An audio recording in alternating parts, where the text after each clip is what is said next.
मित्रों, क्या आपने कभी सोचा है कि जब किसी अपने की मृत्यु होती है तो क्या उसकी आत्मा हमसे मिलने आती है? क्या वो हमें देखती है, सुनती है, हमारे पास खड़ी रहती है, या फिर मृत्यु के बाद सब खत्म हो जाता है?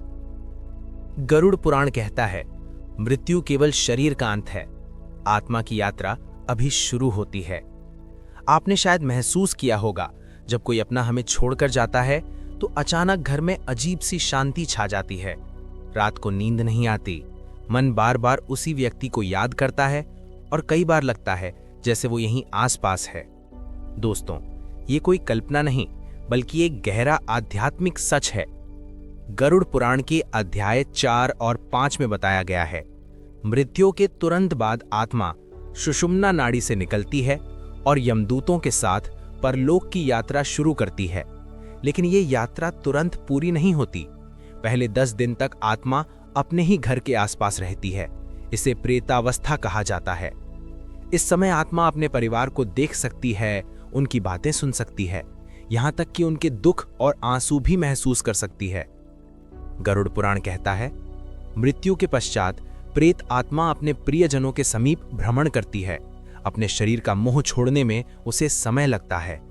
यानी मृत्यु के बाद भी आत्मा अपने घर, अपने कमरे, अपनी चीजों के पास जाती है। कभी कभी परिवार के लोगों को उसके होने का आभास भी होता है। मित्रों, ध्यान दें, आपने सुना होगा, मृत्यु के बाद घर में अचानक दरवाजे खुल जाना, दीपक अपने आप बुझ जाना, कुत्तों का रात भर रोना, या कोई सपना जिसमें मृतक हमसे बात करता है। गरुड़ पुराण कहता है, ये सब संकेत हैं कि आत्मा आसपास है, वो हमें देख रही है, हमारी भावनाओं को महसूस कर रही है। लेकिन ये समय आत्मा के लिए बहुत कठिन होता है। वो चाहकर भी हमसे बात नहीं कर पाती, हम उसे छू नहीं सकते। इसीलिए गरुड़ पुराण कहता है, श्राद्ध और तर्पण अवश्य करें। श्राद्ध का अर्थ केवल पिंडदान नहीं है, बल्कि आत्मा के मोह को तोड़ना और उसे शांति देना है। यदि हम ये संस्कार नहीं करते तो आत्मा घर परिवार से जुड़ी रह सकती है और प्रेत योनि में फंसी रह सकती है।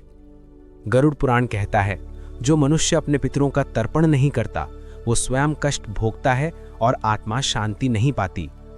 आत्मा का लौटने का कारण सिर्फ प्रेम नहीं, बल्कि अधूरा काम, अधूरी इच्छाएं और परिवार की चिंता भी होती है।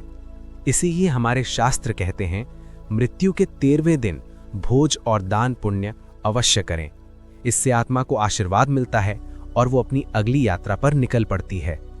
सोचिए, अगर मृत्यु के बाद आत्मा यहीं रहती है तो क्या वो हमें देखती होगी? क्या वो हमारे हर काम पर नजर रखती होगी? क्या वो हमारे दुख में रोती होगी, हमारी गलती पर गुस्सा होती होगी? गरुड़ पुराण कहता है, हाँ, आत्मा तब तक यहीं रहती है जब तक उसे मोक्ष का मार्ग नहीं दिखता। मृत्यु के बाद आत्मा को यमलोक तक जाने में 17 दिन लगते हैं। पहले 10 दिन वो घर परिवार के पास रहती है। 11वें से 13वें दिन श्राद्ध और पिंडदान से उसे यमलोक की यात्रा का अधिकार मिलता है। फिर 14वें से 17वें दिन वो धीरे धीरे अपने अगले जन्म या मोक्ष की ओर बढ़ती है। मृत्यु के बाद आत्मा अपने प्रियजनों से मिलने आती है, लेकिन उसका उद्देश्य हमें डराना नहीं, बल्कि आशीर्वाद देना और अपने बंधन से मुक्त होना है।